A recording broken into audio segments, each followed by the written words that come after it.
بسم اللہ الرحمن الرحیم الحمد للہ الذی ارسل رسولہ بالہدی ودین الحق لیظہرہ علی الدین کلہ ولو کرہ المشرکون الصلاۃ والسلام علی سیدنا وشفيع ذنوبنا وحبيب قلوبنا وطبيب نفوسنا ومولانا أبي القاسم محمد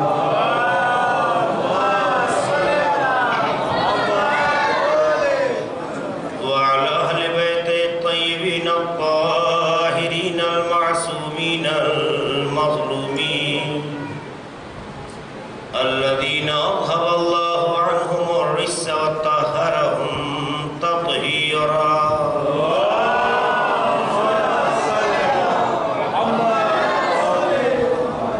ولعنة الله على أعدائهم وغاصبي حقوقهم ومنكري فضائلهم أجمعين من ليلنا هذا إلى قيام يوم الدين.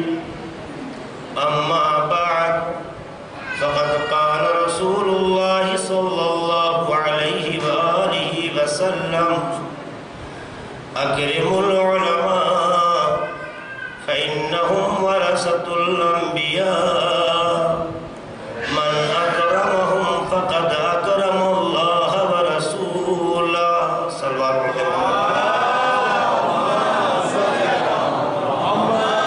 عليه وسلم. پیغمبر اکرم کا یہ ارشاد گرامی کہ علماء کا احترام کرو، اس لیے کہ وہ انبیاء کے وارث ہیں، اور جس نے بھی ان کا احترام کیا اس نے اللہ اور رسول کا احترام کیا. اس حوالے سے ہماری گفتگو آپ کے درمیان جاری ہے. کل یہ بات آپ کے سامنے پیش کی گئی، صلوات پڑھ محمد علی محمد پر،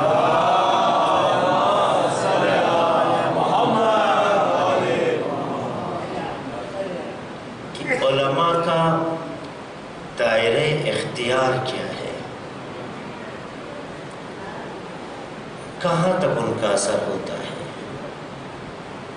جس کے لیے بہت سی مثالیں دنیا سے ذہنوں تک پیغام پہنچانے کے لیے لی گئی، اور آپ کے سامنے یہ بات کہی گئی کہ دیکھنا یہ ہوتا ہے کہ یہ سفیر کس حکومت کا ہے. جتنا حکومت اصل کی ہوگی اتنا ہی اس سفیر کا اختیار ہوگا. علماء وارث انبیاء ہیں، سفیر اہل بیت ہیں، سفیر دین الہی ہیں. تو یقیناً جب یہ سفیر دین الہی ہیں تو اللہ کے دین اور اللہ کی حکومت کا جتنا دائرہ ہوگا اتنا ہی ان کا دائرہ اختیار ہوگا. اس لیے یہ دنیا کی جو سرحدیں ہیں اور جو دنیا کی سیاسی حدود ہیں ان میں معیارات پر علماء کے اختیار کو نہیں طے کیا جاتا. یہی وجہ ہے کہ ہمارا کوئی مجتہد، کوئی مرجع دنیا کے کسی بھی خطے میں رہ کر اپنے علم کے معیار پر کوئی بات کہتا ہے تو ہم یہ نہیں دیکھتے ہیں کہ کس ملک میں کہا ہے، ہم یہ دیکھتے ہیں کہ خدا کے سفیر نے کوئی پیغام دیا ہے.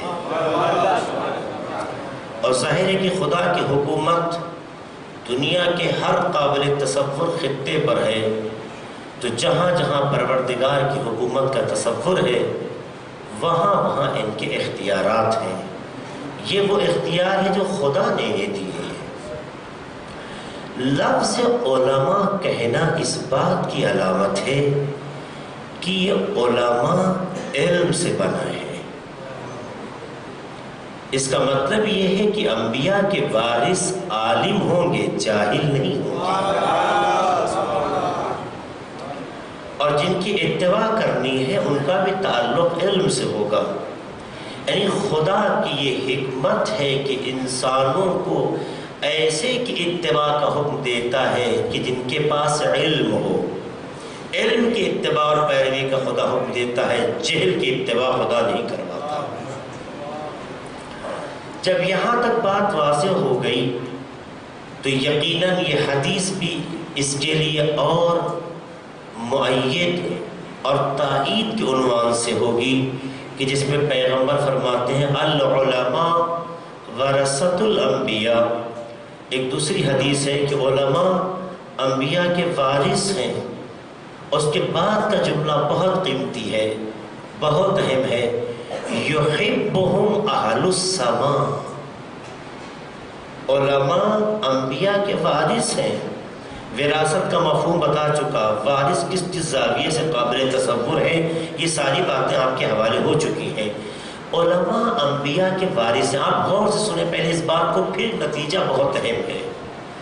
علماء انبیاء کے وارث ہیں، اور اس کے بعد کا جملہ جو فرما رہے ہیں پیغمبر وہ یہ ہے کہ ان کے لیے جو جذبہ ہے اہل سما یعنی آسمان والوں کا، وہ کیا ہے؟ یحبہم اہل السما، انہیں آسمان والے دوست رکھتے ہیں، انہیں آسمان والے دوست رکھتے ہیں۔ یہ پیغمبر کا جملہ ہے جو علماء ہیں، انبیاء کے وارث ہیں، پہلی صفت ہے۔ اس کا مطلب یہ ہے کہ پہلے عالم ہو، پھر وارث ہو، تب اس لائق بنتا ہے کہ آسمان والے اسے دوست رکھیں۔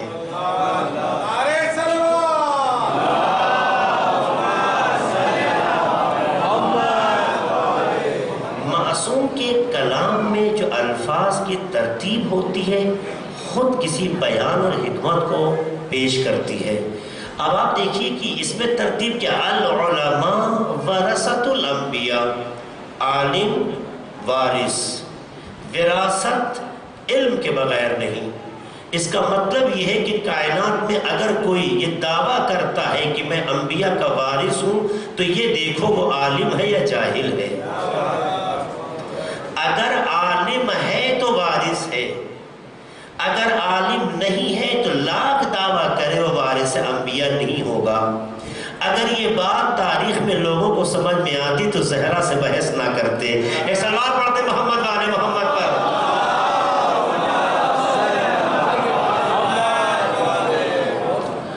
اب یہاں تک بحث جب آ گئی تو عالم ہو وارث ہو، تو جب عالم ہوتا ہے اور وارث بنتا ہے تو اس قابل ہوتا ہے کہ آسمان والے اسے دوست رکھیں۔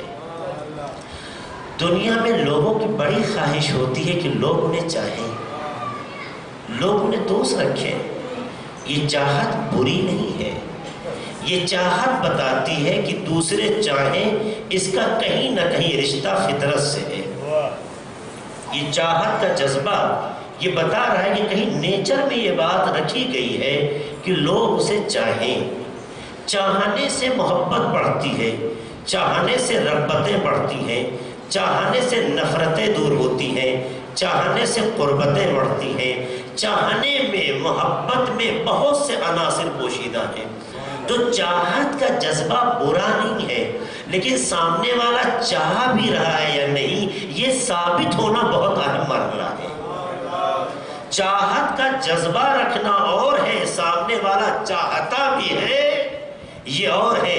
ممکن ہے کہ سامنے والا آپ کو مس یوز کر رہا ہے، آپ کو لگتا ہے آپ کو چاہ رہا ہے، ہو سکتا ہے سامنے والا کھیل رہا ہو، آپ کو لگتا ہے کہ وہ چاہ رہا ہے، ہو سکتا ہے سامنے والا آپ کا مذاق اڑا رہا ہے، آپ کو لگتا ہے کہ وہ چاہ رہا ہے، چونکہ سامنے والے میں خیانت کا جو جذبہ ہے اس سے آپ بے خبر ہیں، لیکن جب چاہت کا معیار خدا طے کر دے تو خیانت نہیں ہوتی ہے۔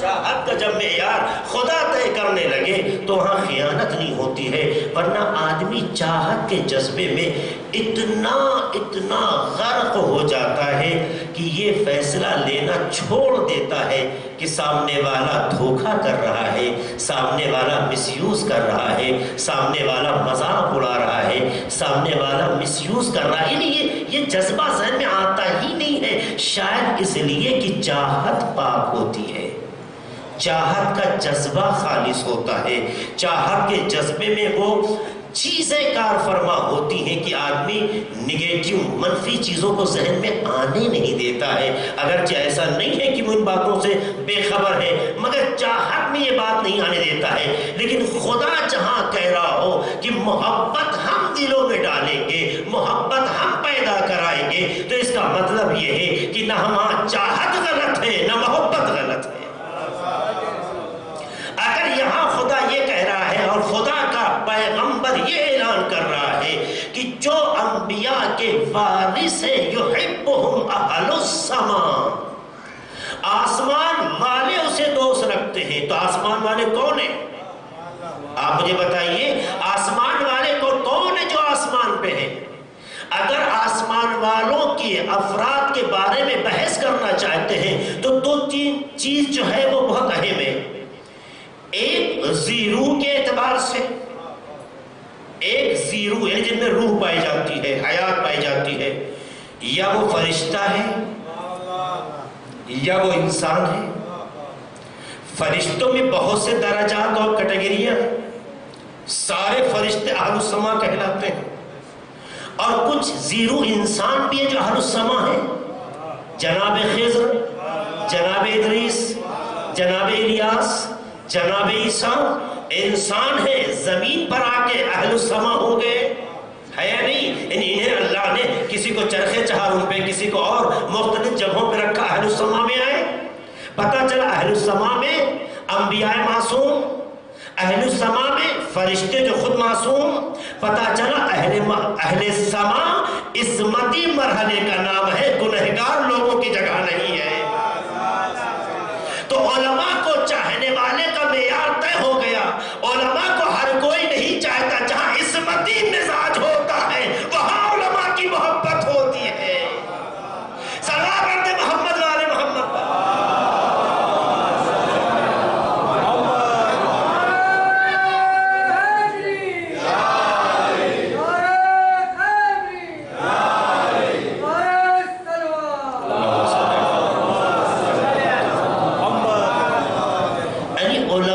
چاہت کے لیے انسان کو اپنا معیار بلند کر کے دیکھنا ہوگا۔ یحبہم اہل السماء، آسمان والے، تو میں نے کہا زیرو میں دو لوگ ہو گئے، ایک تو فرشتے جو معصوم ہیں، اور ایک انسان جنہیں خدا نے عصمتی میں معیار پر رکھا، جو ہم نے پیغمبر کا تذکرہ کیا، اور بھی لوگ ہیں جو معصوم تو نہیں ہیں مگر اہل السماء کہلاتے ہیں۔ اس لیے میں نے کہا تھا عصمتی مزاج، یعنی معصوم ہونا نہیں، مزاج میں عصمت ہو، یعنی مزاج میں پاکی ہو، مزاج میں طہارت ہو۔ علماء کی چاہت کے لیے طہارت شرط ہے۔ عزیزو، اگر علماء کی چاہت میں طہارت ہو تو جنہوں نے علماء کو عالم بنایا ہے ان کی چاہت کا معیار کیا ہوگا؟ لا یمسہ الا المطہرون، اسے ٹچ نہیں کرتے ہیں مگر سوائے طاہر کے۔ کہا یہاں پر مراد قرآن بھی ہے، وارث قرآن بھی ہے، تو انہیں نہ کوئی نجس چھو سکتا ہے نہ کوئی نجس قریب ہو سکتا ہے، تو قرآن چھونے کے لیے بھی طہارت چاہیے، وارث قرآن سے قریب ہونے کے لیے طہارت چاہیے، تو جو ان کے راستوں پہ چلنے کا عہد کرتا ہے ان سے بھی قریب ہونے کے لیے طہارت فکر چاہیے۔ تو اب یہ نہ دیکھو کہ دنیا میں علماء کی مخالفت کون کرتا ہے، یہ طے کر لو علماء کا طاہر مخالف نہیں ہو سکتا ہے۔ صلاح پڑھنے محمد والے محمد پر۔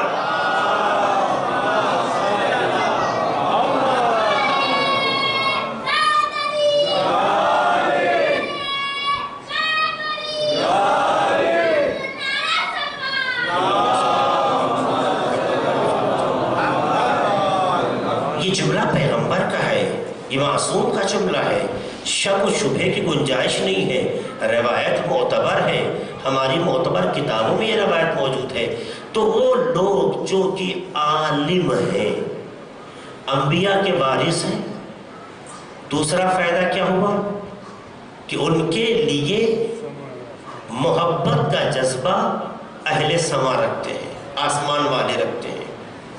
اس کے بعد کا جملہ یہ ہے کہ وَيَسْتَغْفِرُ لَهُمْ الْحِيتَانِ فِي الْبَحْرِ إِذَا مَاتُوا، اور اگر یہ علماء دنیا سے گزر جائیں تو سمندر کی مچھلیاں ان کے لیے استغفار کرتی ہیں۔ جب یہ دنیا سے گزر جاتے ہیں علماء تو سمندر کی مچھلیاں ان کے لیے استغفار کرتے ہیں۔ مچھلی کی بات آ گئی تو ایک بات جناب محسن قراتی صاحب کی نقل کر دوں۔ آیت اللہ محسن قراتی فرماتے ہیں کہ جب تم صدقہ نکالو، صدقہ مختلف زاویے سے لوگ نکالتے ہیں، اپنی سلامتی کے لیے، امام زمانہ علیہ السلام کی سلامتی کے لیے،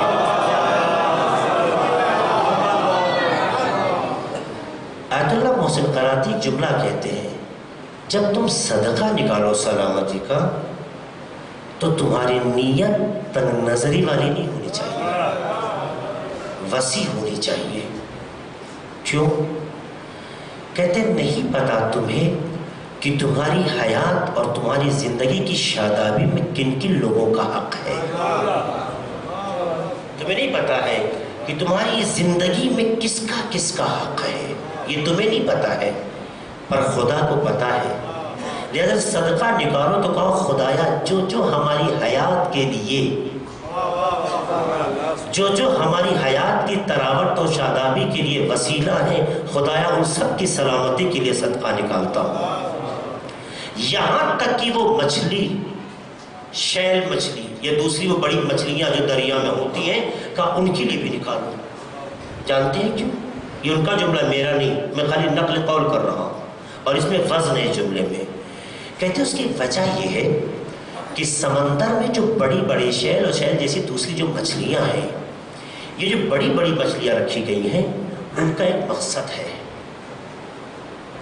وجہ یہ ہے کہ جب سمندر میں چھوٹی چھوٹی مچھلیاں مر جاتی ہیں اور پانی کا جل کا واتاورن جب خراب ہوتا ہے، جب وہاں کا ماحول خراب ہوتا ہے، جب پانی کے اندر جو اللہ نے طبیعت رکھی ہے وہ متاثر ہوتی ہے، تو یہی بڑی جو مچھلیاں ہیں، ان مردہ مچھلیوں کو کھا کر پانی کی فضا کو سالم بناتی ہے، اور جب یہ پانی سالم بن جاتا ہے تو یہی پانی انسانوں کے لیے رزق بن کے آگے آتا ہے۔ اگر یہ بڑی مچھلیاں نہ ہوتی تو چھوٹی مچھلیوں کے مرنے کی وجہ سے پانی کی سطح اور پانی کا اندرونی حصہ متاثر ہوتا اور اتنی بیماریوں کی جگہ بن جاتا کہ انسان پیتے ہی مر جاتا۔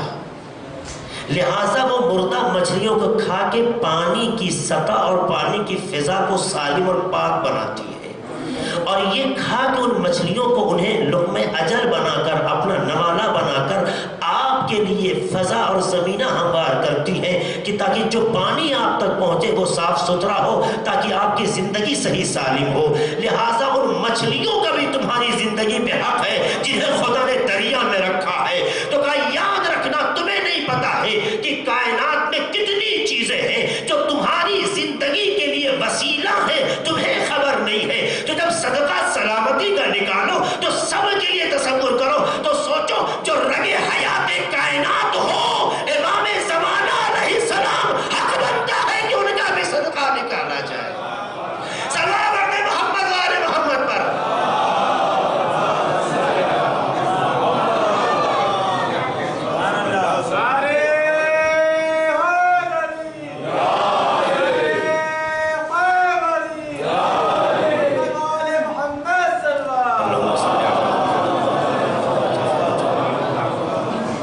محسوس کریں، اسی لیے جب آپ دعا کریں تو آپ دعا کریں خدایا جن جن کا حق ہم پر ہو، ہماری تربیت میں، ہماری اصلاح میں، انہیں معاف فرما۔ نہیں پتا کتنے ایسے ہیں جو آپ کے وجود میں آنے سے پہلے آپ کو دعا دے کے چلے گئے، اور ان کی دعاؤں کا اثر ہے کہ خدا نے ہمیں ایسا بنایا۔ حق بنتا، دیکھیے آپ کا مذہب زندہ رشتوں کا مذہب ہے، مر کے بدن جاتا ہے، تربیت نہیں جاتی ہے، فکریں نہیں جاتی ہیں۔ لہذا دیکھیے کیا مرتبہ ہے جب ایک مچھلی کا یہ حق بنتا ہے، سنیے گا، جب ایک مچھلی کا یہ حق بنتا ہے جس نے ہمارے بدن کو ظاہری اعتبار سے حیات کو سلامتی دینے میں ذریعہ بن کر ہمیں اس قابل چھوڑا ہے کہ اس کو بھی یاد رکھا جائے، تو جو ہمارے جسموں کی حفاظت کرے اس کے لیے یہ حق بنتا ہے کہ اس کی سلامتی کے لیے دعا کرے، تو جو ہماری روحوں کی حفاظت کا وسیلہ بنے۔ علماء وہ ہیں کہ جن کی تعلیم سے ہماری روحوں کی حفاظت ہوتی ہے، تو جو ہماری روح کی حفاظت کرتا ہے حق بنتا ہے کہ ہم اس کے لیے ہمیشہ دعا کرتے رہیں۔ تو عزیزو آپ دعا کریں یا نہ کریں، مگر علماء وہ ہیں جن سے محبت آسمان والے کرتے ہیں۔ آسمان والے وہ ہیں جو مرتے نہیں ہیں، خدا جب چاہے وہ ایک خاص مصلحت ہے تو پتہ چلا علماء وہ ہیں جن کی محبت کا سلسلہ دنیا میں بھی ہے، آسمان میں بھی ہے، جو دونوں جہاں میں محبوب ہوتے ہیں، انہی کو علماء کہا جاتا ہے۔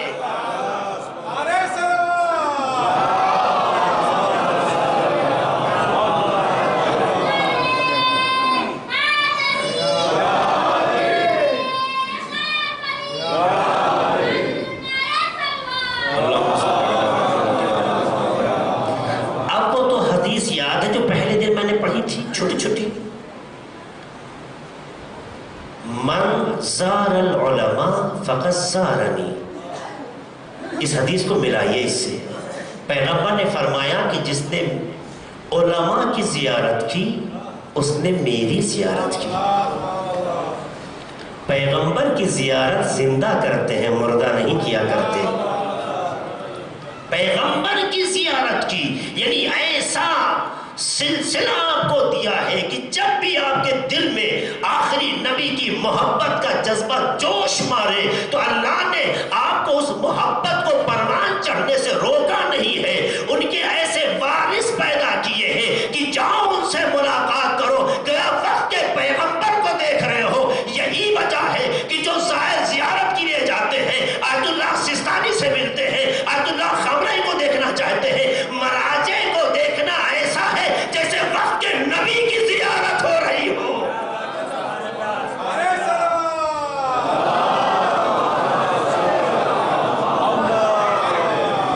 جانا چاہیے، وقت ملتا ہو آپ یہ جذبہ رکھیں، یہ وہ شرف ہے جو خدا نے اگر یہ نہ ہوتے تو نہ ملتا۔ پیغمبر کے وجود نازنین، وجود مبارک کو جنہوں نے دیکھا، خدا انہیں ان کی قسمت کو دوبالا کرے، لیکن جنہوں نے نہیں دیکھا انہیں محروم نہیں کیا گیا، انہیں محروم نہیں کیا گیا۔ انہیں ایسے علماء کو وارث بنا کے کہا آؤ دیکھو، انہیں دیکھنا ایسے ہی ہے جیسے نبی کو دیکھ رہے ہو۔ من زار العلماء فقد زارنی، جس نے ہمیں علماء سے ملاقات کی گویا اس نے مجھ سے ملاقات کی۔ یہ پیغمبر کہہ کے بتاتے ہیں تمہیں لگتا ہے سستانی کو دیکھ رہے ہو لیکن میری نگاہ میں وقت کے پیغمبر کو دیکھ رہے ہو۔ یہ جملہ میرا نہیں، پیغمبر کا جملہ ہے۔ اب آپ سوچئے یہ سلسلہ رکھا اس لیے گیا ہے تاکہ آپ کے ذہنوں کو یہ میسج پہنچ سکے کہ جو پیغمبر کا وارث ہے، جب اس کی یہ خصوصیت ہے، اس کی یہ عظمت ہے، جس نے پیغمبر کی تعلیم کے کچھ حصے اپنی زندگی اور اپنی روح میں جگہ دے دی ہے، تو جب اس کا یہ مرتبہ ہے تو جو اصل علم رہا ہو، نبی رہا ہو، علی رہا ہو، ان کی عظمتیں کیسی رہی ہوگی۔ انہیں دیکھ کے اندازہ ہوتا ہے آج کائنات تمام غرور کے باوجود بھی ان کے سامنے جب جھکتی نظر آتی ہے تو محسوس ہوتا ہے کہ جب تعلیم غلاموں تک پہنچتی ہے تب جب کائنات اس کے سامنے جھکتی نظر آتی ہے، تو جب غلاموں کا اثر ایسا ہے تو آقا کا اثر کیسا ہوگا؟ ہے یا نہیں؟ اس لیے ہمیں جاہلوں کی طرف نہیں بھیجا گیا، عالموں کی طرف بھیجا گیا۔ علم کی قدر کرتے ہیں۔ عزیزوں، یہ صورت تو ہمارے پاس بھی ہے، آپ کے پاس بھی ہے۔ یہ ہاتھ و پیر ہمارے پاس ہے، آپ کے پاس بھی ہے۔ یہ جسم آپ کے پاس بھی ہے، ہمارے پاس ہے۔ تو جسم کی نہیں زیارت ہو رہی ہے، ورنہ آئینہ رکھ کے آپ دیکھ لیجئے۔ غور کر رہے ہیں آپ؟ کس چیز نے اس اسٹرکچر آف باڈی کو، کس چیز نے وہ وقار دیا کہ تمام انسان اس کے مشابہ ہوتے ہوئے بھی، اس کے جیسے بظاہر ہوتے ہوئے بھی ایسا نہیں ہے کہ ایک عالم کے 3 کان ہو گئے ہوں، 4 آنکھیں ہو گئی ہوں، 5 ہاتھ ہو گئے، نہیں، جو کچھ اعضاء آپ کے پاس ہے وہی اعضاء اس کے پاس ہے۔ تو بھائی جب دونوں مساوی ہیں تو پھر ضرورت کیا ہے کہ اس کے لیے تڑپ پیدا ہو؟ یہ جبل کا نہیں، اعضاء کا ہونا یہ تمہارا امتیاز نہیں ہے، یہ تو وہ شرف ہے جو ہم نے اپنے بندوں کو بخشا ہے۔ لیکن ان اعضاء کو شرف علم نے اتنا بخشا ہے کہ ہوتا خاکی ہے مگر آسمان سے بھی آگے بڑھ جاتا ہے، اور وہ چیز علم ہے، اور وہ چیز علم ہے۔ جب علم اس کے اندر آ جاتا ہے تو یہی اعضاء اس سے ممتاز ہو جاتے ہیں، یہی اعضاء ممتاز ہو جاتے ہیں، چونکہ یہ علم دنیا نہیں ہے، یہ علم الہی ہے، یہ علم پیغمبر ہے، یہ علم اہل بیت ہے۔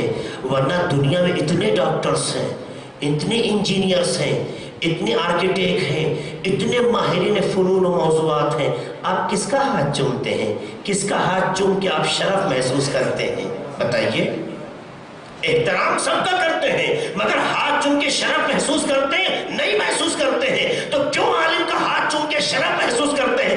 اس لیے کہ آپ کو یہ پتا ہے کہ علوم الہی اور علوم آل محمد کو حاصل کر کے اب یہ جسم فقط آدمی کا نہیں رہا، یہ وقت کا پیغمبر ہو گیا ہے۔ یہ آدم ہے جس کا ہاتھ چوم رہے ہیں، یہ نوح ہے جس کا ہاتھ چوم رہے ہیں، یہ شیش ہے جس کا ہاتھ چوم رہے ہیں، یہ ابراہیم ہے جس کا ہاتھ چوم رہے ہیں، یہ نبی ہے جس کا ہاتھ چوم رہے ہیں، یہ اہل بیت کا وارث ہے جس کا ہاتھ چوم رہے ہیں۔ اس کا مطلب یہ ہے آپ اس مولوی کے بدن کو نہیں چوم رہے ہیں، انبیاء اور اوصیاء کے وجود کا بوسہ دے رہے ہیں۔ سلام علیہ محمد و آل محمد پر۔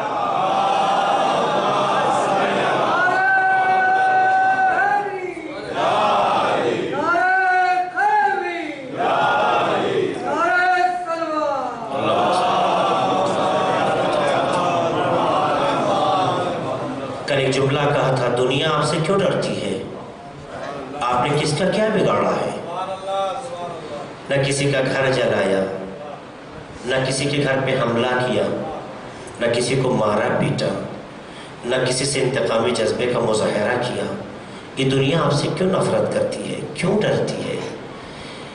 اس لیے ڈرتی ہے کہ آپ زندوں کے ساتھ جڑے ہیں، آپ باضمیر لوگوں کے ساتھ جڑے ہیں، آپ بغیرت لوگوں کے ساتھ جڑے ہیں۔ جہاں غیرتیں ہوتی ہیں اس پہ غلبہ نہیں پایا جاتا، جہاں ضمیر زندہ ہوتے ہیں وہاں غلبہ نہیں پایا جا سکتا۔ تو اللہ نے آپ کے درمیان علم کا سلسلہ رکھا، چونکہ جہاں علم ہوتا ہے وہاں بے غیرتی نہیں ہوتی ہے، جہاں علم ہوتا ہے وہاں ضمیر ہوتا ہے، جہاں علم ہوتا ہے وہاں شرف ہوتا ہے، جہاں علم ہوتا ہے وہاں بیداری ہوتی ہے۔ ان ذہنوں کو خریدا جا سکتا ہے کہ جو ذہن علم سے خالی ہو، لیکن جہاں علم ہوتا ہے ان ذہنوں کو آسانی سے خریدا نہیں جا سکتا، چونکہ علم سر چڑھ کے بولتا ہے، علم غالب ہوتا ہے، مغلوب نہیں ہوتا ہے۔ اب اگر دنیا میں بہت سے لوگ ذہن رکھتے ہوئے مغلوب ہو جائے تو اس کا مطلب یہ ہے کہ ان کے علم کی خطا ہے، وہ معیار نہیں ہے جو علم میں ہوا کرتا ہے۔ ورنہ بہت سے پڑھے لکھوں کو بکتا دیکھا ہے، اس کا مطلب یہ ہے کتابوں کے پڑھ لینے کا نام علم نہیں ہے، وہ علم جو روح کی تربیت کرتے اسے علم کہا کرتے ہیں۔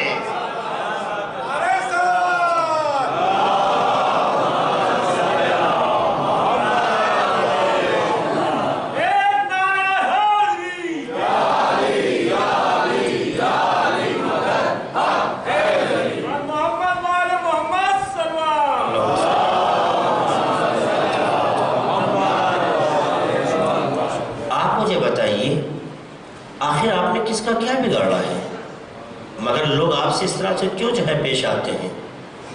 یہ اس بات کی علامت ہے کہ آپ ایک ایسے سلسلے سے جڑ گئے ہیں جہاں بیداری ہے۔ دیکھیے، بیداری دو طرح کی ہوتی ہے، ایک یہ ہے کہ آنکھ کھلی ہے، یہ بیداری ہے، ایک یہ ہے کہ ذہن کھلا ہے، یہ بیداری ہے۔ بہت سے ایسے ہوتے ہیں آنکھیں سوتی ہیں پر ذہن بیدار ہوتا ہے۔ دشمن ان پہ غلبہ پاتا ہے جن کا ذہن سوتا ہے۔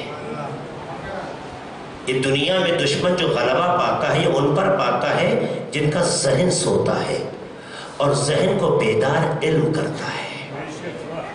ذہن کو بیدار علم کرتا ہے۔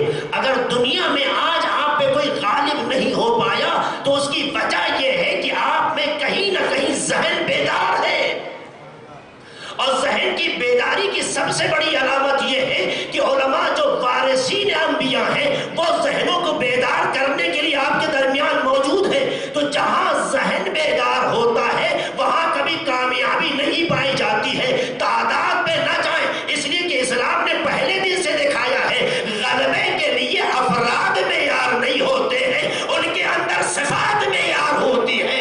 جہاں افراد میں صفات ہوتی ہے تعداد کم ہو کر کثرت پر غالب ہو جاتے ہیں۔ چاہے کل کا بدر کا میدان ہو، چاہے آج کا مدینے کا میدان ہو، چاہے ایران کا میدان ہو، اور چاہے وہ لبنان کی سرزمین ہو، ہر جگہ دیکھا قلت افراد کثرت افراد میں اس لیے غالب ہے کہ قلت افراد کے ذہن بیدار ہے، کثرت افراد کی آنکھیں بیدار ہے۔ جہاں سے آنکھ کھلی ہو، ذہن سوئے ہو، وہ مغلوب ہو جاتے ہیں، لیکن جہاں ذہن بیدار ہو وہ کبھی مغلوب نہیں ہوتے۔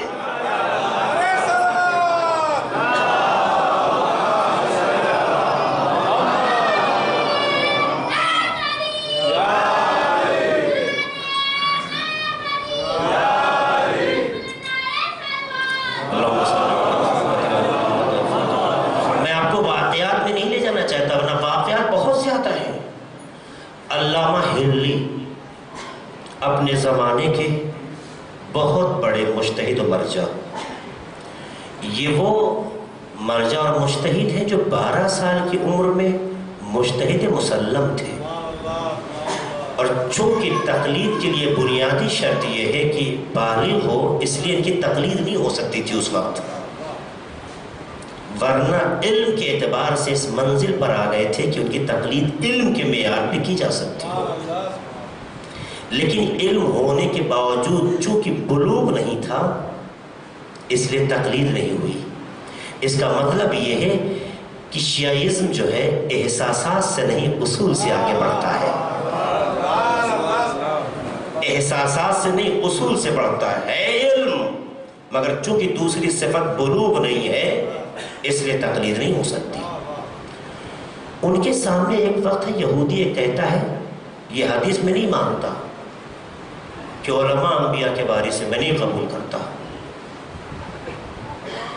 جانتے ہیں نا علامہ اہلی بارے میں، چونکہ لوگ دیکھ رہے ہیں تو میں چاہتا ہوں کہ ایک بات ان کی زندگی اور بتا دوں۔ ایک شخص علامہ ہلی کے والد بھی اپنے زمانے کے بہت بڑے عالم دین تھے، ان سے مسئلہ پوچھنے کے لیے آیا۔ والد سے مسئلہ دریافت کر کے جب جانے لگا تو علامہ ہلی دروازے مل گئے۔ اگر میں سنا چکا ہوں تو آپ بتا دیے، میں آگے بڑھ جاؤں۔ اس کا مطلب نہیں سنایا۔ ایک سلام پڑھ دے محمد علیہ محمد۔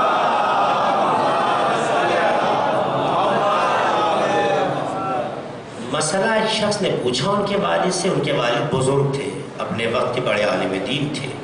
جانے لگا، یہ اپنے سن و سال کے تقاضے پہ کھیلتے گھومتے ہوئے گویا دروازے کے اس حصے تک پہنچ گئے جہاں سے یہ آنے والا مہمان نکل رہا تھا۔ پوچھا وہ آپ کا مسئلہ کیا ہے؟ کہا جاؤ بچے کھیلو کودو، اس سب چکروں میں مت پڑو۔ کہا نہیں بتا دیجئے کیا پوچھا آپ نے، کیا مسئلہ تھا؟ کہا جاؤ نا، کہا پلیز بتا دیجئے نا، آخر کچھ پوچھا ہوگا بابا سے، تو کیا پوچھا ہے؟ کہا میں نے یہ مسئلہ پوچھا ہے۔ تو ان کے سن کا تقاضا دیکھیے، مسکرا کے کہتے ہیں بابا نے غلط بتایا ہے۔ جب یہ سنا کہ بابا نے غلط بتایا ہے تو یہ بات حیران رہ گیا، اس کے تعجب میں اور اضافہ ہوا۔ اب کہا نہیں تم بچے ہو، کہا نہیں میں صحیح کہہ رہا ہوں، یہ مسئلے کا جواب یہ ہے. صرف غلط نہیں کہہ کے چھوڑا، جواب بھی بتایا. پتا چلا کمنٹ کرنا ہنر نہیں ہے، اس کی اصلاح ہنر ہے. صرف کمنٹ کر دینا تو سب کو آتا ہے، اس کی بھی بڑی مثالیں ہیں. سب کو یہ اچھا نہیں ہے، اس میں بہت خرابی ہے. کمال تو یہ ہے کہ اس خرابی کو اچھائی میں تبدیل کرنے کا ہنر پیش کر دو. کمنٹ تو کرنا سب کو آتا ہے. فوراً کا جواب بھی بتایا. یہ مرد ضرور بزرگ تھا، لیکن ایک بات ذہن میں آئی، فوراً تیزی سے واپس گیا اور کہا سرکار آپ نے جو یہ جواب مجھے دیا تھا، آپ کا راستے میں بیٹا ملا، وہ کہتا ہے غلط ہے. اچھا تو کیا اس نے کہا؟ کہا اس نے جواب یہ بتایا. ایک لمحے لیے سوچا کہ میرے بیٹے نے صحیح بتایا. ہم آپ ہوتے تو اپنی غیرت کے پیش نظر اپنے بیٹے کو اصل کسی خانے میں نہ لا کے کہتے اب وہ نالائق ہے. میں معاف کیجیے گا، ایک عام بات کہہ رہا ہوں، اس شخصیت پہ نہیں بات کر رہا ہوں، ایک عام لہجہ. نہیں وہ تو بدتمیز ہے، وہ تو نالائق ہے، یہ کہہ کے شاید ہم مظاہرہ کرتے یا کم سے کم کچھ ایسا کہتے کہ سامنے والے کے ذہن میں یہ بات آ جاتی کہ میں غلط نہیں ہوں. لیکن جو وارث انبیاء ہوتے ہیں، جب انہیں یہ پتا چل جائے کہ یہ بات غلط ہو گئی ہے تو اعتراف کرنے میں شرمندگی محسوس نہیں کرتے. احساس فوراً آگے آ جاتا ہے، ہاں صحیح ہے، میں غلط تھا، میرے بیٹے نے صحیح کہا. اور اس احساس پر ان کے دل میں محبت پیدا ہوئی کہ چلے اپنے بیٹے کی پیٹھ کو تھپ تھپائیں. ہر باپ میں ایک جذبہ ہوتا ہے. جیسے ہی آگے بڑھے، بیٹا یہ سمجھے کہ بابا انہیں مارنے کے لیے آ رہے ہیں، شاید گستاخی ہو گئی ہے. سن کا تقاضا ہے نا، 12 سال کی بھی عمر مکمل نہیں ہے، 12 سال میں تو مجتہد ہو گئے ہیں، اس سے پہلے کا واقعہ ہے. تو یہ محسوس کیا کہ بابا مجھے مارنے کے لیے شاید آ رہے ہیں اور تنبیہ کریں گے، کچھ بولیں گے، ڈانٹیں گے. تو یہ اپنے سن کے تقاضے پر بھگے، دوڑنے لگے. یہ آگے آگے دوڑ رہے ہیں، بابا ان کے پیچھے پیچھے. جیسے ہی علامہ ہلدی نے محسوس کیا کہ اب بابا مجھے پکڑ لیں گے، قرآن کی وہ آیت پڑھی جس میں سجدہ واجب ہو جاتا ہے. اچھا یہ آیت پڑھتے ہی فوراً سجدہ واجب ہے. یہ آیت جیسے ہی جس میں سجدہ واجب ہے، 4 سورے جو 21ویں 24ویں 27ویں اور 30ویں پارے میں جو ایک ایک سورے ہیں، ان میں ایک ایک سجدہ واجب ہے. وہ واجب والی جو سجدہ واجب کی آیت ہوتی ہے، وہ جیسے ہی سنا جائے، جس حالت میں ہو، جس رخ پر ہو، سجدہ واجب ہے. یہ ذہن میں رہے. اس کے لیے قبلہ شرط نہیں ہے، طہارت اللہ سے کرنا شرط نہیں ہے. آیت سنتی فوراً سجدہ واجب ہے. یہ حکم ہے شریعت کا. جیسے ہی دیکھا کہ بابا پکڑ لیں گے، اب دیکھیے جہاں علم ہوتا ہے وہاں معیار بھی، دوڑ میں بھی قرآن دکھائی دیتا ہے. علم کو دیکھیے. اب آپ جیسے بابا قرآن، اچھا یہ بالغ نہیں تھے، جب بالغ نہیں تھے تو ان پہ سجدہ واجب نہیں تھا. وہ سجدے میں اور یہ بھاگنے میں. اور پھر ان کے والد صاحب پھر اٹھے، پھر ان کا پیچھا کرنے لگے. پھر جب دیکھا کہ وہ قریب ہو گئے تو پھر دوسری آیت پڑھ دی سجدے والی، پھر وہ سجدے پھر آگے نکل گئے. اس طریقے کا واقعہ ان کی زندگی میں ہے. عزیزوں ان کو علامہ لقب ہم نے نہیں دیا ہے، یہ کوئی پاکستان کا برانڈ نہیں ہے کہ جو ممبر پر آ گیا کیسا بھی ہو علامہ کہلاتا ہے. یہ علامہ کا لقب ہمارے اور آپ کے آخری امام نے دیا ہے.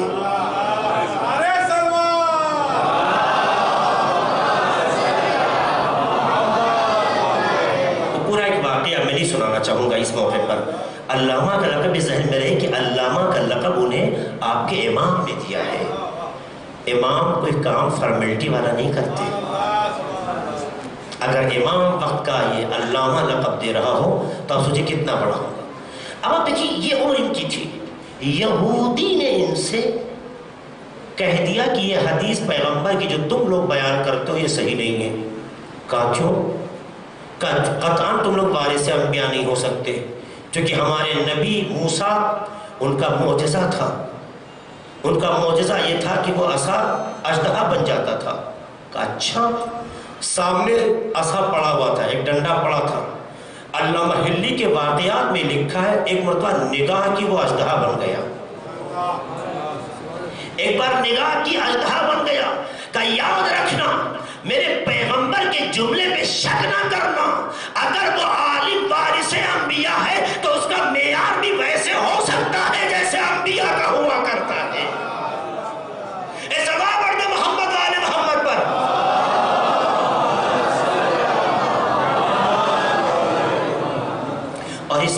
سسٹم ہے، ایک دوسرے پہ نظارتیں ہیں. خدا کی نظارت انبیاء پر، انبیاء کی نظارت اوصیاء پر، اوصیاء کی نظارت علماء پر. دیکھیے یہاں سسٹم ختم نہیں ہوتا ہے. جو چینل ہے نا یہ بہت قوی ہے، چونکہ نظارتیں باقی ہیں اس لیے لغزش کی گنجائش نہیں ہے. اور اگر کہیں لغزش ہوتی ہے تو فوراً تاریخ بتاتی ہے کہ فوراً سہارا ملتا ہے. شیخ مفید علیہ الرحمہ کے لیے میں نے کتاب میں پڑھا کہ شیخ مفید جو اپنے زمانے کے بزرگ علماء میں سے ایک ہیں، شیخ مفید نے ایک وقت کسی مسئلے پر فتویٰ دیا، کسی مسئلے پر فتویٰ دیا. سامنے والا فتویٰ لے کے چلا گیا. جانتے ہیں کیا فتویٰ تھا؟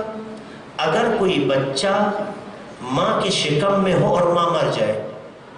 کسی نے سوال کیا، آج کا سوال نہیں ہے، آج سے کم 1000 سال پرانا سوال ہے. یہ سوال ہوا کہ اگر ایک بچہ ماں کے شکم میں ہے اور ماں مر گئی تو اس کا کیا حکم ہے؟ انہوں نے کہا کہ ماں کے ساتھ دفن کر دیا جائے. انہوں نے جواب دے دیا. سنیے گا غور سے. سائل جو پوچھنے آیا تھا وہ جب گیا تو راستے میں کوئی آیا اور اس نے آنے والے نے کیا جواب کیا معلوم ہے؟ کہ شیخ مفید نے مجھے بھیج کر یہ پیغام دیا ہے. سنیے گا. شیخ مفید نے یہ پیغام دیا ہے کہ اس ماں کے شکم کو چاک کر کے بچے کو نکال لیا جائے اور ماں کو دفن کر دیا جائے. سنیے گا جو ایک بہت بڑی بات میں آپ کو سنا رہا ہوں، یہ چھوٹی بات نہیں ہے. شیخ مفید نے فتویٰ کیا، آج کی بات نہیں کر رہا ہوں، یہ اس وقت جب شیخ مفید ہوا کرتے تھے جو آج کے قرن کے نہیں ہیں. انہوں نے فتویٰ دیا. فتویٰ دینے میں ایک اشتباہ تھا، لیکن آنے والے نے جس سوال کیا تھا رہنمائی کرتے ہوئے کہا نہیں، بچہ شکم سے نکال لیا جائے گا اور ماں کو دفن کر دیا جائے گا، بچہ بچا لیا جائے گا. تاریخ نے لکھا یہ آنے والا کوئی اور نہیں تھا، یہ ہمارا اور آپ کا امام زمان علیہ السلام.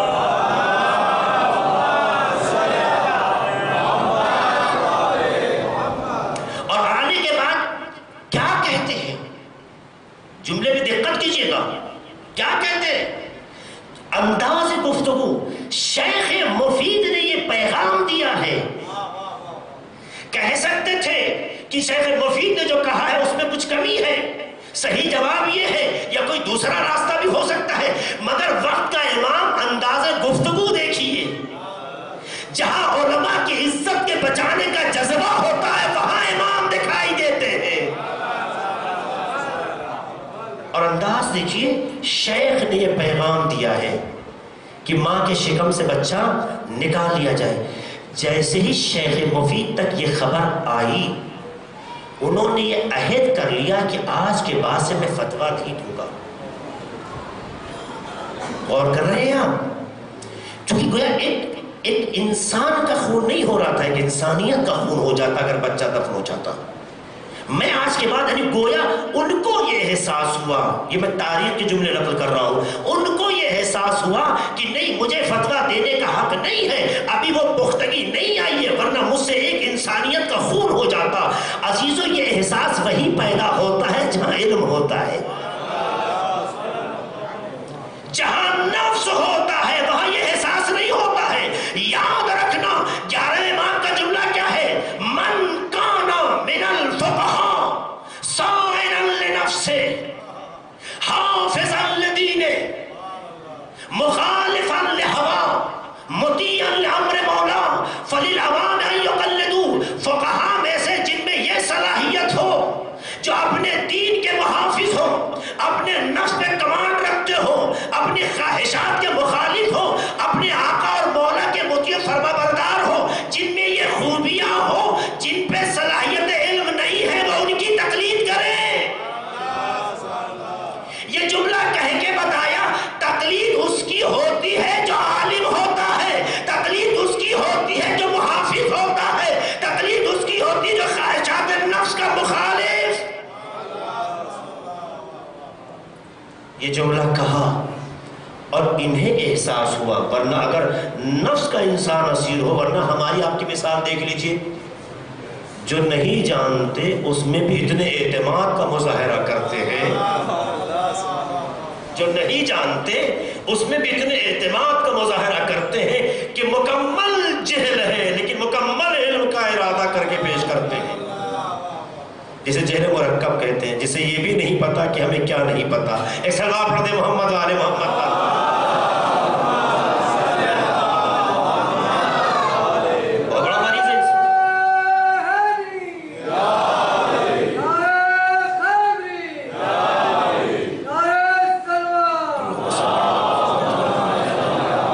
جملہ سنیے گا، جب شیخ مفید نے ارادہ کر لیا کہ آج کے بعد سے میں فتویٰ نہیں دوں گا، چونکہ ابھی گویا وہ پختگی نہیں ہے، ابھی وہ پختگی نہیں ہے جو ایک مرجعیت اور مجتہد میں ہوا کرتی ہے، تو جیسے انہوں نے ارادہ کیا ادھر سے پیغام آ گیا، نہیں شیخ تم دین کا فتویٰ دو، جہاں کمیاں آئیں گی تمہارا وقت کا امام سہارا بنے گا۔ یاد رکھنا تمہارا مرجع کوئی معمولی انسان نہیں ہوتا ہے، یہ وہ ہوتا ہے کہ جہاں کمیاں ہوتی ہے وقت کا امام حجت اللہ بن کر ہدایت کر کے بتاتا ہے۔ ہم اپنے وارثوں کو تنہا نہیں چھوڑتے، یہ دنیا کے رشتے ہیں جو وارث بھول جاتے ہیں، ہم اپنے وارث کی حفاظت کیا کرتے ہیں۔ سلام پڑھ دے محمد والے۔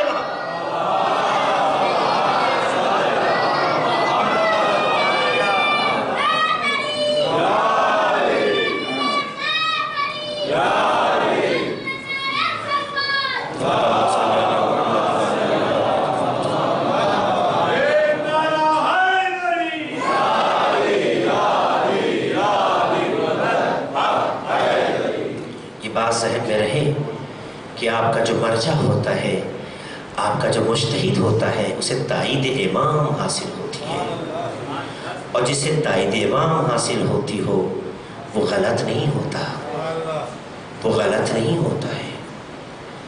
یہ مجتہد ایسے نہیں بنتے ہیں، یہ مرجع ایسے نہیں بنتے۔ میں اس کی کل مزید وضاحت کروں گا، بس بات کو سمیٹتے کہنا چاہتا ہوں، یہ اللہ کے نمائندے ہیں، یہ سفیر الہی ہیں، یہ سفیر انبیاء ہیں، یہ سفیر اہل بیت ہیں، لہٰذا ان کا احترام اہل بیت کا احترام ہے، ان کا احترام انبیاء کا احترام ہے، ان کا احترام خدا کا احترام ہے۔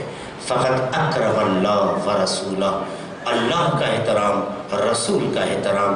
تو اگر جب بھی آپ کے دل میں جذبہ ہو اللہ اور رسول کے احترام کا، علماء کا احترام کا، اور جنہوں نے کیا انہوں نے وہ کمال حاصل کیا جو ان کا حق تھا۔ احترام کا مطلب نہیں السلام علیکم فرشی سلام کریں، احترام کا مطلب اپنے روح میں وہ کیفیت پیدا کریں کہ بدن آپ کا ہو، اختیار ان کا ہو جائے، بدن آپ کا ہو، قانون ان کا ہو جائے۔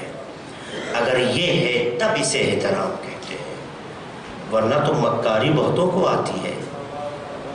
مکاری کا نام احترام نہیں ہے، اپنی روح میں بیداری کا نام احترام ہے۔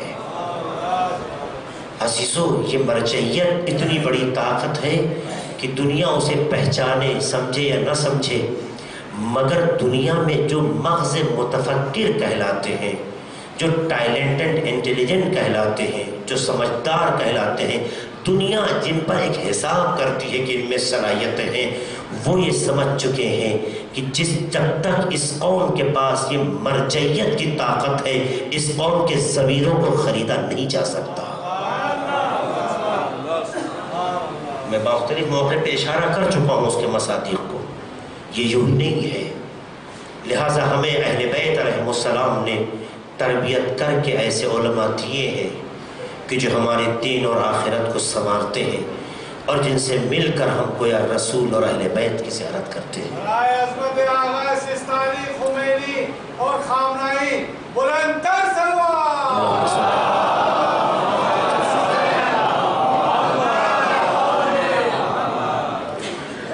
جو ان کے حضور میں جاتے ہیں، یقیناً جنہیں شرف حاصل ہوا ہوگا آپ دیکھیے آیت اللہ سستانی سے جو ملاقات کا جن کو بھی شرف حاصل ہوا ہوگا، ایک خاص کیفیت پیدا ہوتی ہے انہیں دیکھ کر۔ آپ کو کوئی رلاتا نہیں ہے، پر آپ کے دل میں جذبہ محبت رونے پہ مجبور کر دیتے ہیں۔ آپ مجھے بتائیے، کوئی ایسی بات نہیں، رونگٹے کھڑے ہو جاتے ہیں انہیں دیکھ کر۔ کیا کہا انہوں نے؟ یہ تو خالی آپ کے سامنے ایک وجود مقدس کے ساتھ حاضر ہو گئے ہیں، مگر انہیں دیکھنے کے بعد آپ کے دل میں جو کیفیت پیدا ہوتی ہے اسے لفظ نہیں آثار بیان کرتے ہیں۔ سوچیں، کچھ تو ان کا رشتہ ہے نا کسی سے، یہ اثر کہیں اور کیوں نہیں پیدا ہوتا؟ اس کا مطلب یہ ہے کہ جو ان کا وارث ہوتا ہے ان میں ان کا اثر بھی ہوتا ہے۔ تو سوچیں کہ جب وارث میں اثر ہو تو جب اصل ہو تو اس کا اثر کیسا ہوگا؟ اس لیے امام حسین علیہ السلام سے جو وابستہ ہوتے گئے ان میں وہ اثر آتا گیا کہ دنیا جسے سوچ بھی نہیں سکتی۔ ایسا اثر آیا کہ ہر آنے والا کل تک کا کیسا مسافر رہا ہو، لیکن حسین علیہ السلام سے وابستہ ہو کر حسینی بن گیا۔ امام حسین نے کربلا کے مسافروں کو اس طرح سے اپنے رنگ اور ڈھنگ میں ڈھال دیا، رنگ دیا کہ جب بھی ان کا تصور آتا ہے آقا حسین نظر آتے ہیں۔ ہر ایک حسین بن گیا کربلا میں۔ ایسی شخصیتوں کو جن پر کائنات ناز کرے، افتخار کرے، کتنی بے رحمی سے شہید کیا گیا، کتنی بے رحمی سے شہید کیا گیا، جہاں ہر آنے والے کو یہ مکمل یقین ہے کہ کل ہمیں مارا جائے گا، کل ہمارے جسم سے روح نکل جائے گی، یہ بھی علم ہے کہ ہماری بے حرمتی ہوگی، اس کے بعد بھی کوئی حسین کو چھوڑ نہیں رہا ہے۔ اس کا مطلب یہ ہے کہ جو انزوا سے وابستہ ہوتا ہے پھر اس کی روح اور جسم اس بات کے لیے تیار نہیں ہوتے کہ اسے تنہا چھوڑ دیا جائے۔ اب اس سے دوری میں موت ہے، ان سے وابستگی میں حیات ہے۔ تو دیکھا ہم نے کربلا میں سن کیسا بھی رہا ہو، عمر کیسی بھی رہی ہو، جذبے میں کسی کے فرق نظر نہیں آتا، چاہے وہ ششمہ علی اصغر ہو، چاہے 13 سال کا قاسم ہو، چاہے 18 سال کا جمالی اکبر ہو، چاہے وہ محمد ابراہیم یا دوسرے نام ہو، چاہے جناب زینب کے عنو محمد ہو، اس طرح سے جتنے بچے آپ سوچتے چلے جائیے، جذبات میں کہیں فرق نہیں ہے، سب کا ایک ہدف ہے دین بچ جائے، دین کے لیے کیسی بھی قربانی ہے اسے دینے کے لیے تیار۔ کیسی قربانیاں ہر ایک شہید دیکھ رہا ہے، بدن زخمی ہے، خون جاری ہے، خون کے جاری ہوتے ہوئے حالات میں کیفیت ایسی ہے کہ جو قابل بیان نہیں ہے، مگر ہر شہید جذبہ شہادت کے ساتھ آگے بڑھتا ہے، کوئی پیچھے نہیں ہٹتا۔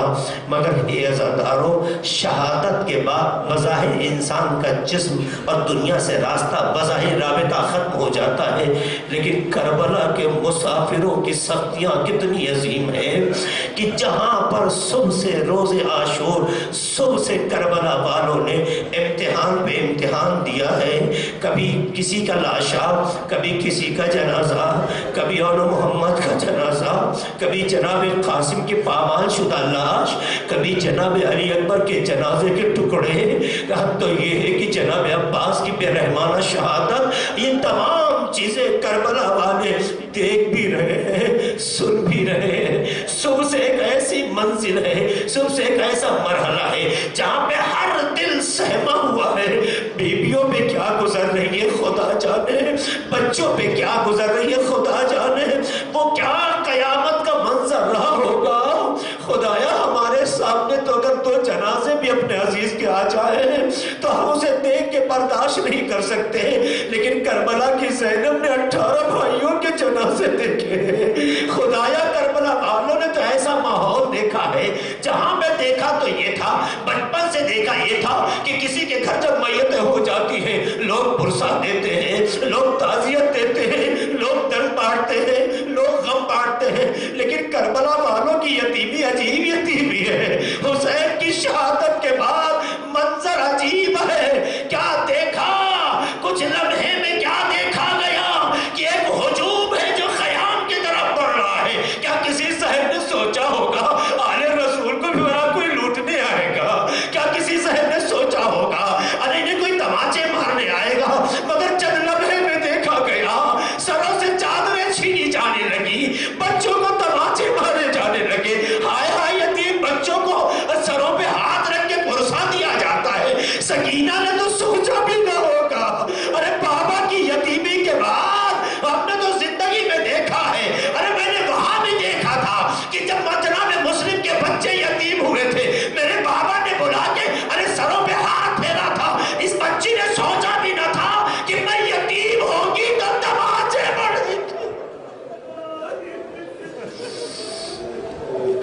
اس بچی کے احساس کو سوچئے، کربلا میں جناب سکینہ کے بارے میں سوچیے۔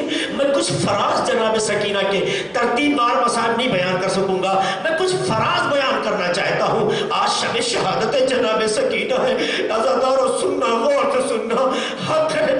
اس بچی نے بہت آنسو بہائے ہیں، یہ بچی کربلا میں بہت تڑپی ہے، یہ بچی بہت روئی ہے۔ وہ سکینہ جب بابا خدا حافظ ہو رہے ہیں تو بعض مقاتل کے نقل کے مطابق سکینہ زلجنا کے قدموں سے لپٹی ہوئی ہے۔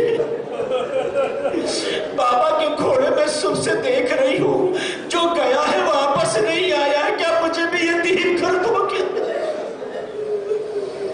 امام حسین نے بچی کو آ کے گلے سے لگایا ہے، کتنے پیار سے رخصت کیا ہے، بعض نقل کے مطابق سینے پہ بھی لٹایا ہے۔ یعنی یہ وہ بچی ہے جب تک بابا کا سینہ نہ ملے آرام نہیں ملتا۔ یہ وہ بچی ہے، صاحبان اولاد اسے سمجھتے ہوں گے، بچیاں عام طور سے باپ سے مانوس ہوتی ہیں، اس لیے بچیاں باپ سے وابستہ ہوتی ہیں، اور اگر باپ کچھ دنوں کے لیے گھر سے نکل جائے تو بچیاں اتنا ہلک جاتی ہیں، اتنا گھبرا جاتی ہیں، اتنا سہم جاتی ہیں کہ بسا اوقات بیمار پڑ جاتی ہیں۔ مائیں کہتی ہیں جلدی آؤ، میری بچی کا برا حال ہے، جب تک آپ کو نہ دیکھے گی سکون نہ ملے گا۔ عزیزوں، بچیاں باپ سے زیادہ مانوس ہوتی ہے۔ ارے کربلا کی سکینہ بھی ایک بچی ہے، وہ بھی اپنے بابا کے سینے میں سونے کی عادی ہے، وہ بھی اپنے بابا سے مانوس ہے۔ سوچو عزادارو، یہ بچی کس طرح سے آئی ہے، خیمے میں واپس آ گئی ہے، لیکن جب زلجنا آیا ہے، یہاں پر ایک جملہ نقل کرنا چاہوں گا، جب زلجنا آیا ہے، زلجنا کے آتے ہی ہر بیوی کو جب خبر ملی آقا حسین نہیں آئے ہیں، روایتیں کہتی ہے ہر بیوی مرثیہ پڑھ رہی ہے، ام کلثوم الگ مرثیہ، جناب زینب کا اپنا مرثیہ، ام لیلہ اپنا مرثیہ، ہر بیوی کوئی نہ کوئی مرثیہ فریاد کر رہی ہے۔ عزاداروں، مگر ان حالتوں میں بھی ایک بچی ہے جسے سکینہ کہتے ہیں، روایتیں کہتی ہیں وہ بھی زلجنا کے پاس آتی ہے، زلجنا کے کان سے قریب ہوتی ہے، اور زلجنا کے کان میں جو جملہ کہتی ہے، عزاداروں سینہ پیٹ کے رونے کا دل کہتا ہے۔ یہ بچی دیکھیے کیسی ہوتی ہے، احساس کیجئے کہ جیسے ہی زلجنا سے قریب آتی ہے، کان میں کہتی ہے یا جواب، اے میرے بابا کے گھوڑے، ہر سکیا بھی ہم قتلات شانہ، اتنا بتا دے آخری لمحے میں میرے بابا کو پانی بھی ملا تھا، یہ پیاسا مارا گیا۔ ہائے یہ بچی بھی پیاسی، مگر اپنی پیاس یاد نہیں، میرا بابا پیاسا مارا گیا، یہ پانی ملا۔ یہ بچی کیسی ہے؟ اس بچی کو صرف اپنے بابا کی یاد ہے، اس بچی کو صرف بابا کی فکر ہے۔ عزادارو سنیے گا، اور جملہ ہے تاریخ کا، جب یہ بچی دیکھتی ہے خیام میں آگ لگ گئی ہے، دامن میں آگ لگ گئی ہے، اور بالکل پریشان حال ہے، کدھر جائے معلوم نہیں، آواز دیتی ہے بابا سکینہ آپ کی طلب ہے، یہ کہتی بڑھتی جا رہی ہے، کسی جنازے سے آواز آئی، الیہ الیہ، خدا کا شکر ہے یہ اس وقت کا واقعہ ہے جب تاریکی آ چکی ہے، یعنی بچی ظاہری نگاہوں سے سامنے والا بدن نہیں دیکھ رہی ہے، آواز کی کشش ہے جو ایک بیٹی بڑھتی چلی جا رہی ہے، ورنہ یہ بچی اگر باپ کو اس حال میں دیکھتی تو کیا ہوتا؟ آواز سنی آ گئی، تبھی کہا کہ اے بھوپی اماں، ہم تو رات کے سناٹے میں آگے بڑھتے جا رہے تھے، اس جنازے سے آواز آئی، میں یہاں آ گئی، بابا کے سینے پہ یہ بچی پہنچ گئی۔ اس بچی کو اتنا تڑپایا گیا، اہل حرم کو اتنا تڑپایا گیا کہ اسیری میں اس بچی کو بھی سب سے الگ باندھ دیا گیا، اور ایسا باندھا گیا کہ یہ بچی تڑپتی ہے۔ ورنہ میں یہ جملہ کہا کرتا ہوں عزادارو کہ جب بچے سہمے ہوتے ہیں، گھر میں کوئی حادثہ ہو جاتا ہے تو چھوٹے چھوٹے بچوں کو بڑوں کے حوالے کر دیا جاتا ہے، بڑوں کے حوالے کر دینے سے بچے جو سہمے ہوئے ہوتے ہیں وہ سنبھل جاتے ہیں، مگر سکینہ وہ بچی ہے جن کے بارے میں مقاتل کے جملے ہیں، الگ اونٹ پہ انہیں باندھا گیا، الگ اونٹ پہ انہیں رکھا گیا، یہ بچی بہت تڑپتی رہی، یہ قیامت کی گھڑی ہے جو راستے بھر کتنا روتی رہی، اور وہ جملہ غضب کا ہے جب شام کے زندان میں یہ بچی یزید کے سامنے لائی جاتی ہے۔ عزادار، یہ پہلا موقع ہے جو ایک یتیم بچی کے سامنے اس کے بابا کا سر تش میں رکھا جاتا ہے۔ یزید نے غضب کر دیا، زخموں کو کریت دیا، اس بچی کو تڑپا دیا۔ بھلا کسی بچی سے بھی یہ پوچھا جاتا ہے تمہارا بابا تمہیں کتنا چاہتا ہے؟ عزاداروں سنیے گا، جب یہ بچی سے کہا سنا ہے کہ تمہارا بابا بہت چاہتا تھا، کہ یزید تمہیں کوئی شک؟ میرا بابا مجھے بہت چاہتا تھا، کہ اگر چاہتا تھا تو میں جب یقین کروں گا کہ جب یہ سر تمہارے بلانے پر تمہارے دامن میں آ جائے۔ عزیزوں، بابا اتنے دن سے ملا نہیں اور ایک بچی کے زخموں پر نمک ڈالا جا رہا ہے، میں جب مانوں گا خدایا یہ کیسا امتحان! ارے دنیا کی بچی اور باپ کی محبت معلوم، مگر سکینہ کو آج باپ اور بیٹی کی محبت کا امتحان دینا پڑ رہا ہے۔ پھٹے ہوئے یا چلے ہوئے دامن کو آگے بڑھاتی ہے، بابا یزید میری محبت کا امتحان لے رہا ہے۔ بازاداروں، یہ جملہ جیسے ہی جناب سکینہ نے کہا، سب نے دیکھا، دشت سے سر اٹھا، سکینہ کی آغوش میں آ گیا، بیویوں میں کوہرام۔ ابھی تک بابا کا سر بیٹی نے سینے سے نہیں لگایا، بچے سے یہ سر بابا کا جناب سکینہ کے ہاتھ میں آیا، ارے اپنے سر کو بابا کے رخساروں پہ رکھ دیا۔ اے بابا، ہم نے جو گوشوارے آپ نے پیار سے پہنائے تھے وہ کھینچ لیے گئے، بابا تماچے مارے گئے، بابا چادر چھینی گئی، بابا کس نے آپ کے چہرے کو لال کیا، بابا کس نے آپ کی داڑھی کو خضاب خون سے کیا، بابا کس نے ہمیں یتیم بنایا۔ سکینہ اتنی فریادی، اتنا فریاد، روتے روتے سکینہ چپ ہو گئی۔ سید سجاد تڑپ گئے، دیکھا تو سکینہ دنیا سے گزر گئی۔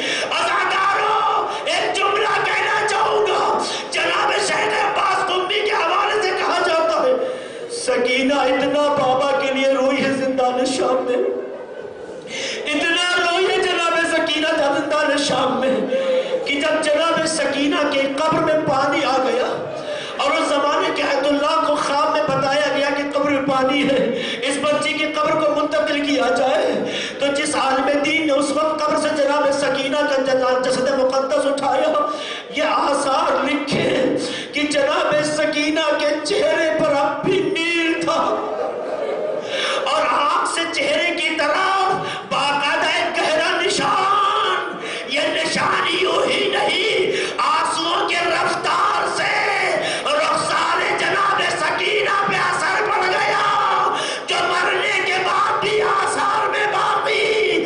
ہائے یہ بچی کتنا روئی، کوئی سید سجاد سے پوچھے، کوئی جناب زینب سے